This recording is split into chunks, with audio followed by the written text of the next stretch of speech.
En 1897, en el 60º aniversario del reinado de la reina Victoria, se celebró la unidad nacional e imperial, marcándose así la mitad de un periodo en el que el mundo se transformó radicalmente. Fue el punto álgido de Gran Bretaña en su campaña para encabezar y dominar a Europa en la carrera hacia el imperio y ser la heredera de todas las glorias y beneficios de las grandes civilizaciones del pasado. En Portsmouth, después de la pompa de la ceremonia, los reyes y reinas, príncipes, jefes de Estado y dignatarios asistentes presenciaron una exhibición del poderío naval británico. Se trataba de un recordatorio del modo en que Gran Bretaña había conquistado su imperio y de cómo se proponía conservarlo. Solo 4 años más tarde, la reina Victoria había muerto. Pero el espíritu de su época, el espíritu de una vigorosa confianza en sí mismos y de un arrogante orgullo nacional perduró, no solo en Inglaterra, sino en el mundo occidental.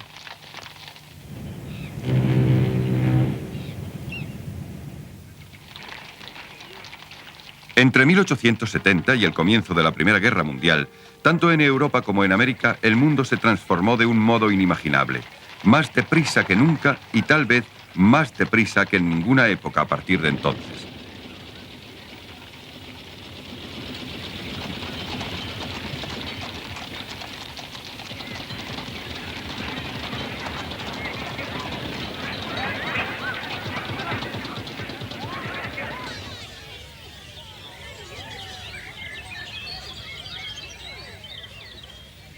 Durante aquel periodo, los europeos dispusieron de mejor alimentación, mejores viviendas, mejor instrucción, fueron mejor gobernados y mejor defendidos.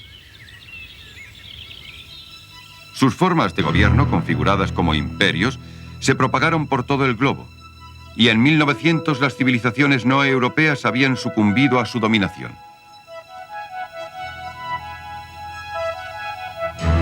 El Imperio Británico ocupó casi un cuarto de la superficie del mundo, incluyendo los grandes bloques continentales de la India, Canadá y Australasia. Mientras el Imperio francés había ocupado África Occidental y una parte del sureste de Asia. Los portugueses, los españoles, los holandeses, los belgas, los alemanes, los italianos, los daneses, los otomanos y los rusos gobernaban pueblos sometidos, asumiendo que tenían derecho a continuar dominándolos.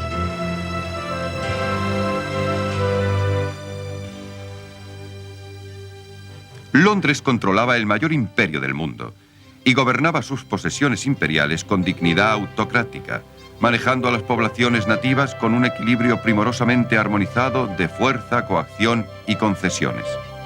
Sin embargo, los conceptos de libertad política compartidos por los americanos y los franceses republicanos que habían regalado a América la Estatua de la Libertad también eran respetados en Inglaterra.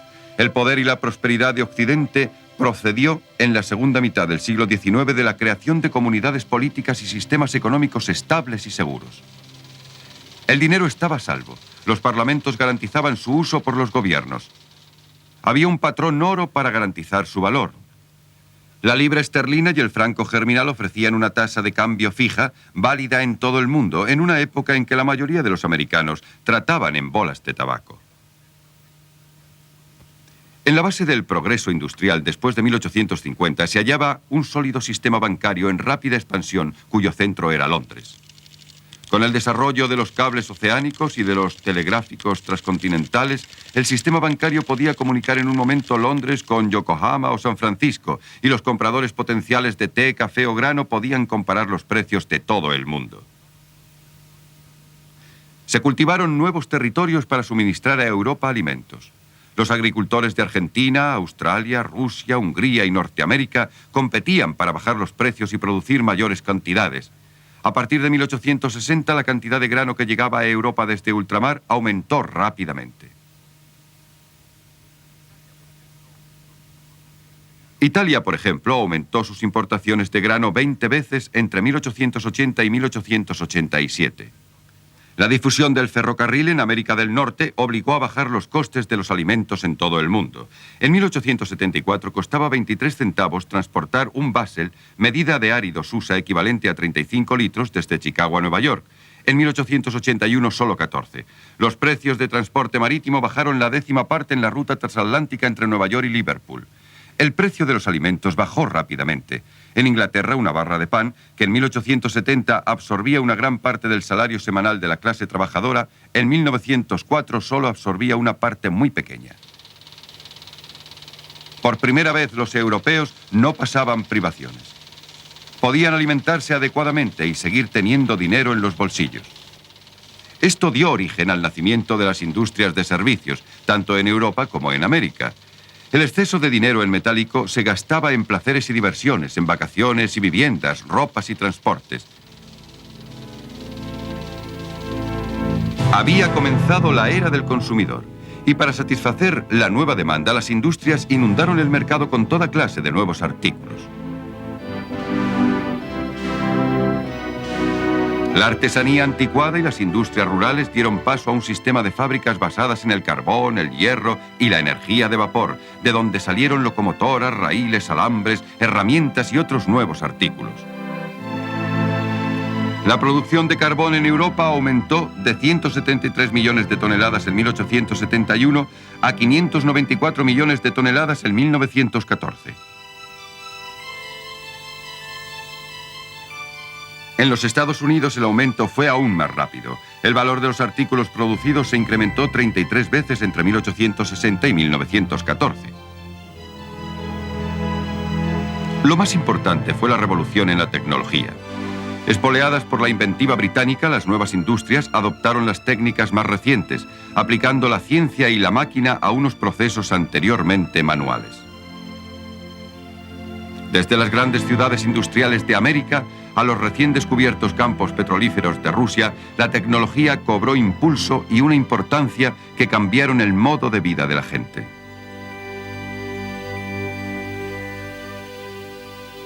Las invenciones se sucedían sin cesar y hacían progresar más aún las economías de las naciones industrializadas. Los primeros dirigibles, ideados en Alemania, eran un símbolo de la nueva era. La invención del Conde Zeppelin voló por primera vez en 1900 y entre 1910 y 1914 los Zeppelines fueron los pioneros de los viajes aéreos con pasajeros.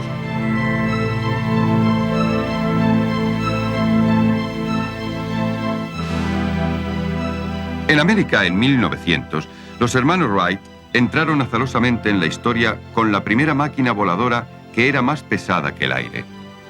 Pocas personas hubieran creído que esta monstruosidad mecánica duraría más que los elegantes dirigibles. El petróleo y la acumulación de poderío económico y capital abastecían a la inventiva. La Standard Oil en América, fundada por John D. Rockefeller, absorbió casi todos sus rivales más pequeños y controló el 95% del mercado petrolífero a partir de 1905. John Pierpont Morgan formó el mayor trust del mundo de hierro y acero, bancos, ferrocarriles y transporte marítimo. En Alemania, los industriales como Alfred Krapp hicieron algo parecido. El advenimiento de la industria transformó la sociedad occidental.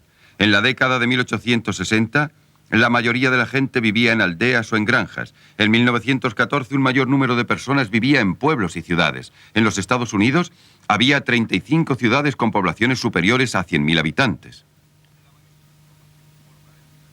La mayor transformación tuvo lugar en Inglaterra, cuya mano de obra rural descendió hasta un mero 10% de la población activa a lo largo del siglo XIX. El ejemplo más descollante del éxodo rural tuvo lugar al otro lado del Canal de la Mancha, en Alemania, donde la transformación se llevó a cabo en una generación.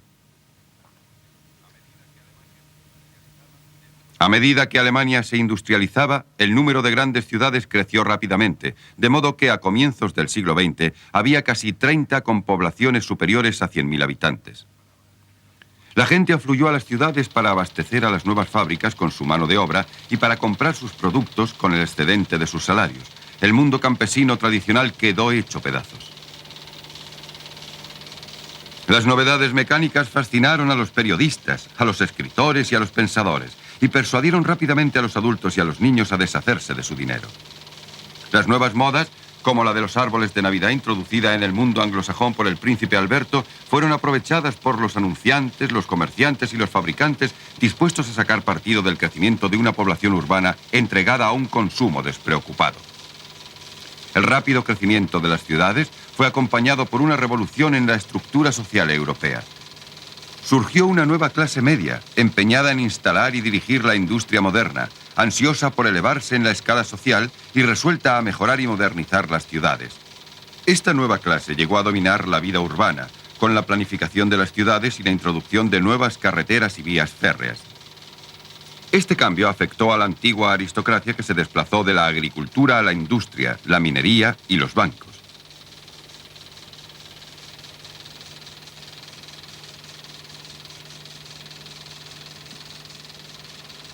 Fue en las ciudades donde la alfabetización y la instrucción universal se convirtieron en norma. Esta fue la gran era de la escuela y de la universidad. Muchas personas que fueron movilizadas o desplazadas por estos cambios no estaban satisfechas con la vida en la ciudad del nuevo proletariado urbano europeo. Más de 40 millones de personas abandonaron Europa entre 1850 y 1914. La mayoría se dirigieron a Canadá, Estados Unidos y América Latina.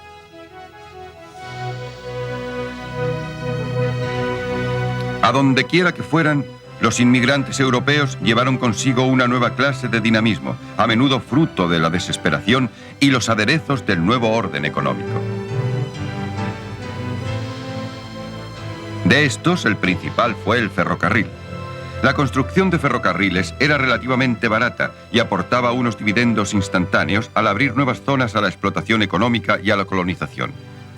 Desde menos de 8.000 kilómetros de vías en 1850, principalmente en Gran Bretaña y en Estados Unidos, los ferrocarriles aumentaron hasta 283.000 en Europa y 358.000 en Norteamérica en 1870.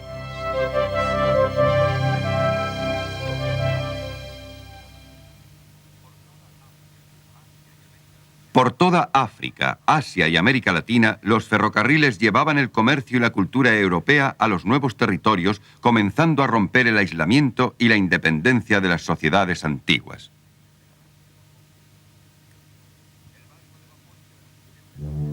El barco de vapor hizo posible un enorme aumento de la velocidad y de las comunicaciones transoceánicas.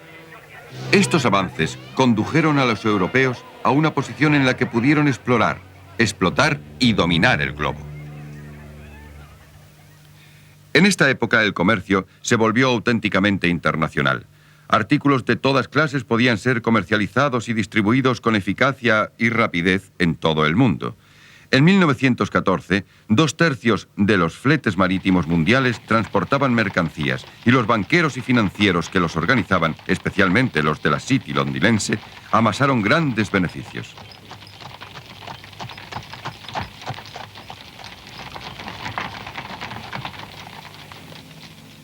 En 1870, grandes áreas del globo estaban bajo el control de una u otra de las potencias europeas. El incremento de la rivalidad entre ellas, la demanda inagotable de materias primas y las mejoras en los transportes y las comunicaciones hizo que en 1914 no quedara casi ninguna parte del mundo que no hubiera sido explorada, conquistada o controlada por Europa. Los nuevos imperialistas parecían considerar el mundo como una inagotable cueva de Aladino llena de recursos, con derecho a controlar, saquear y explotar.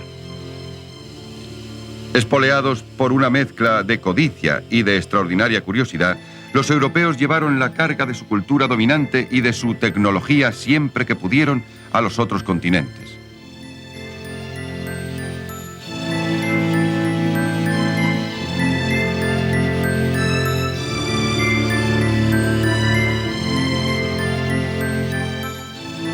Esto también sirvió para engrandecer a las cabezas coronadas de Europa, que vieron en el imperio un medio para volver a conquistar sus glorias históricas.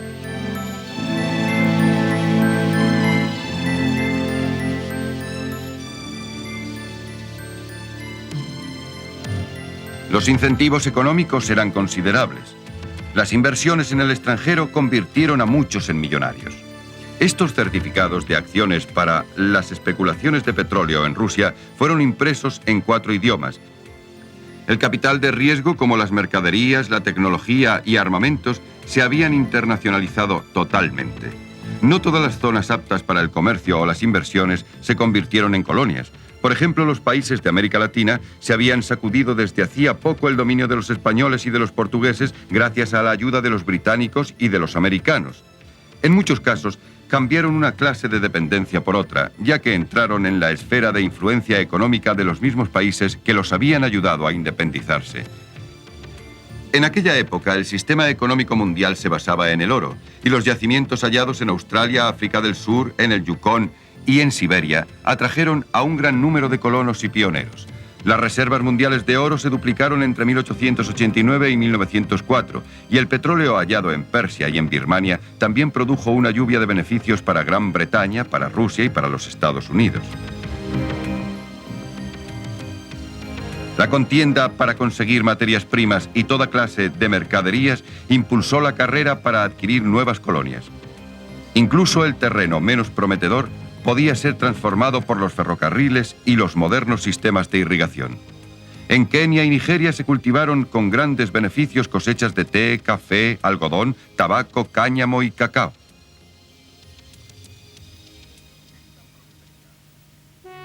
Esta prosperidad y espíritu de empresa imperiales motivó el estallido de un orgullo nacional que tuvo lugar en Londres en la época del 60º aniversario del reinado de la reina Victoria.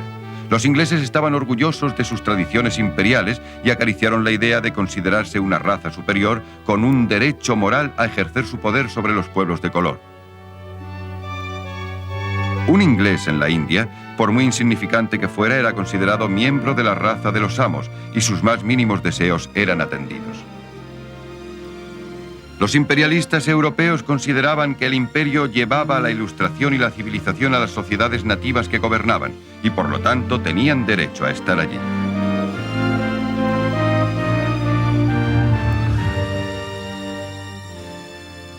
Rudyard Kipling recogió este espíritu en su frase «La carga del hombre blanco», y la misma reina emperatriz Victoria era un símbolo del éxito imperial británico.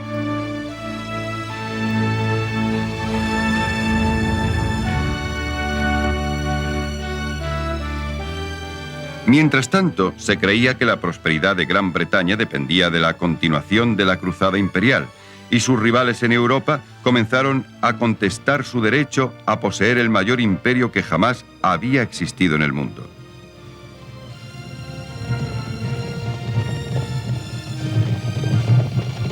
Además, los pueblos sometidos comenzaron a organizar la oposición contra los imperialistas.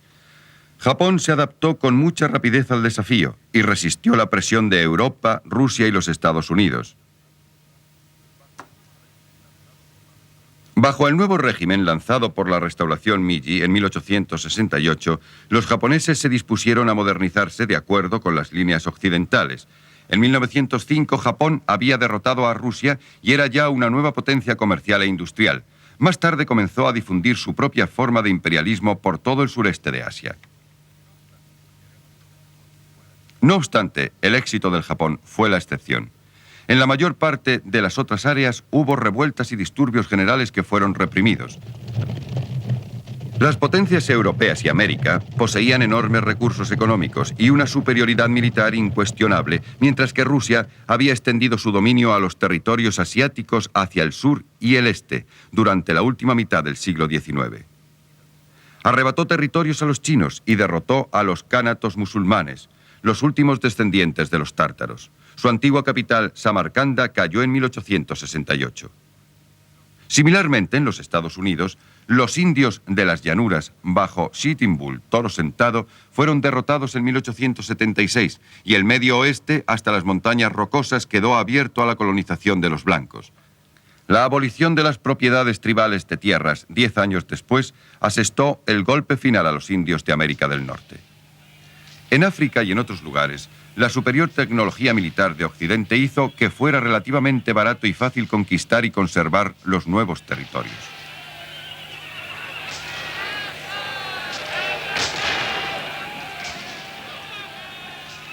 Todos los intentos de resistencia fueron sofocados despiadadamente, incluso en África del Norte, donde se declaró una jihad o guerra santa musulmana contra los invasores cristianos blancos. Al mayor de los imperios no cristianos, el de los turcos otomanos, también le resultó imposible resistir el poderío de los europeos. Los otomanos fueron despojados de su imperio en África del Norte por Gran Bretaña, Francia e Italia. En China, a comienzos del siglo XX, la dinastía Qing se hallaba en las últimas etapas de la decadencia. Los esfuerzos de modernización eran entorpecidos por los mandarines manchú, que aún intentaban mantener a los europeos a una distancia prudente.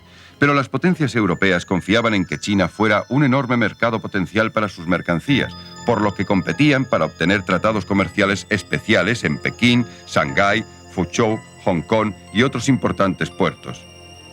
El nacionalismo chino y el sentimiento antieuropeo alcanzó su cota máxima durante la denominada rebelión de los Bóxer en los alrededores de Pekín en el año 1900, que sería sofocada por los europeos y americanos. En 1912, el último emperador Qin abdicó. Una fuerza revolucionaria posteriormente llamada Kuomintang, al mando de Sun Yat-sen, comenzó a reagrupar las fuerzas del nacionalismo chino. La desintegración de prácticamente todo el mundo no europeo agudizó los apetitos de Europa occidental. Ahora había surgido una sociedad de masas en la que el electorado podía ser galvanizado más hondamente mediante los llamamientos al orgullo nacional expresados en unos términos cada vez más histéricos. Ante los problemas de pobreza del mundo occidental, parecía una respuesta obvia explotar el mundo oriental con mayor eficacia.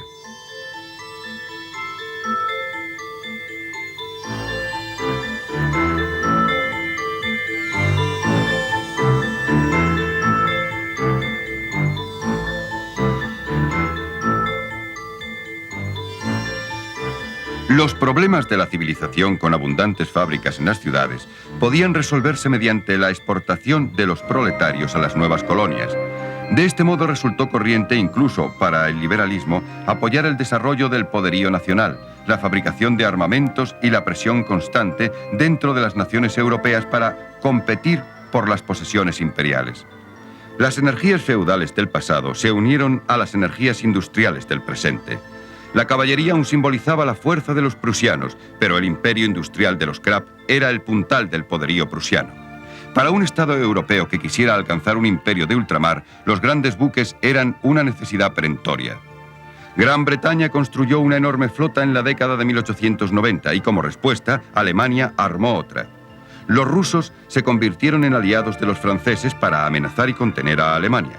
Austria era aliada de Alemania y con la connivencia de esta intentó controlar los estados balcánicos para construir su propio pequeño imperio. El heredero del trono imperial austriaco, el archiduque Franz Ferdinand, fue asesinado en los Balcanes el 23 de junio de 1914 y estalló toda la red de alianzas, celos recíprocos y tensión imperial. Después de 1914, el mundo jamás podría volver a ser el mismo.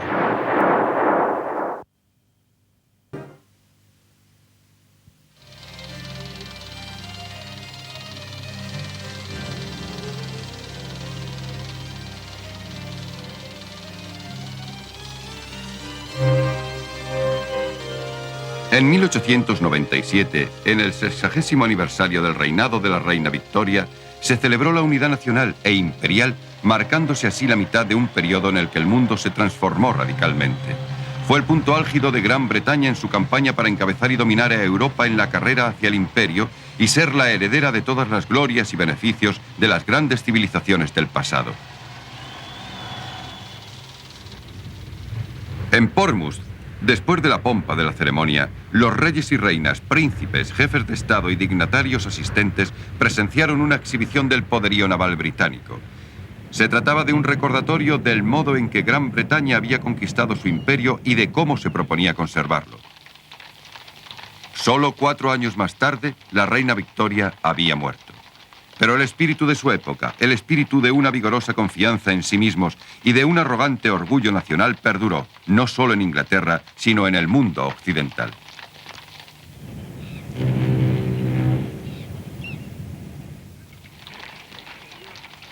Entre 1870 y el comienzo de la Primera Guerra Mundial, tanto en Europa como en América, el mundo se transformó de un modo inimaginable. Más deprisa que nunca y tal vez más deprisa que en ninguna época a partir de entonces.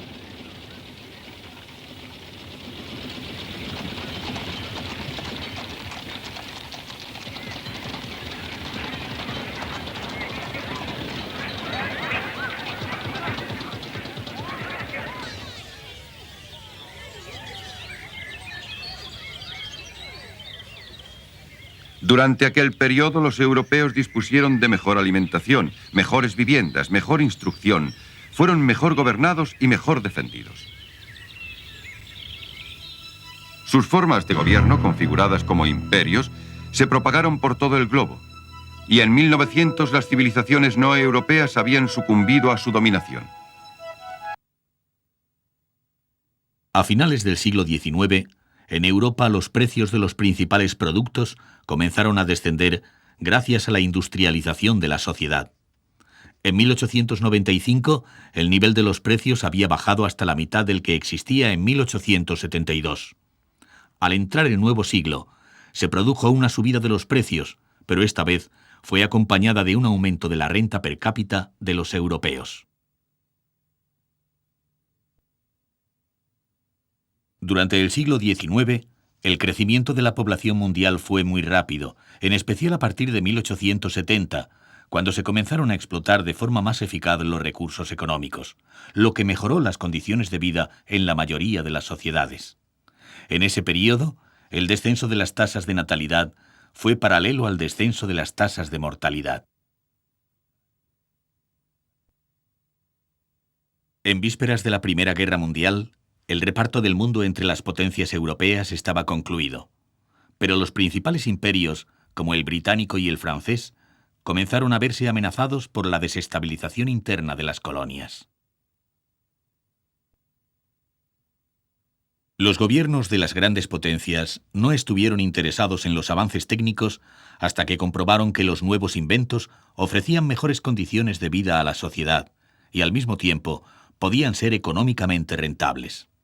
Así, a finales del siglo XIX, se generalizaron las inversiones públicas y privadas en tecnología, en especial en dos campos, en comunicaciones y en la industria alimentaria. En el último tercio del siglo XIX, se produjo un gran desarrollo de las comunicaciones gracias a la invención del teléfono por Alexander Graham Bell y a la telegrafía sin hilos, investigada por Hertz y Marconi desde 1896. Al inicio del siglo XX, la producción alimentaria sufrió una revolución con la invención del tractor y con el tratamiento industrial de alimentos y bebidas, empleando nuevas técnicas de conservación, como el frío, que permitieron cubrir las necesidades de una población en aumento. En el último tercio del siglo XIX, el carbón seguía siendo la principal fuente energética de las industrias. Además, la mejora en las condiciones de explotación de las minas significó un considerable aumento de la producción carbonífera, en especial en Gran Bretaña, Estados Unidos y Alemania, los tres países más industrializados que realizaron importantes inversiones en la mecanización y la ventilación de los yacimientos. Estos avances provocaron que en Europa se produjera una diferenciación económica entre las regiones agrícolas y las regiones carboníferas e industriales.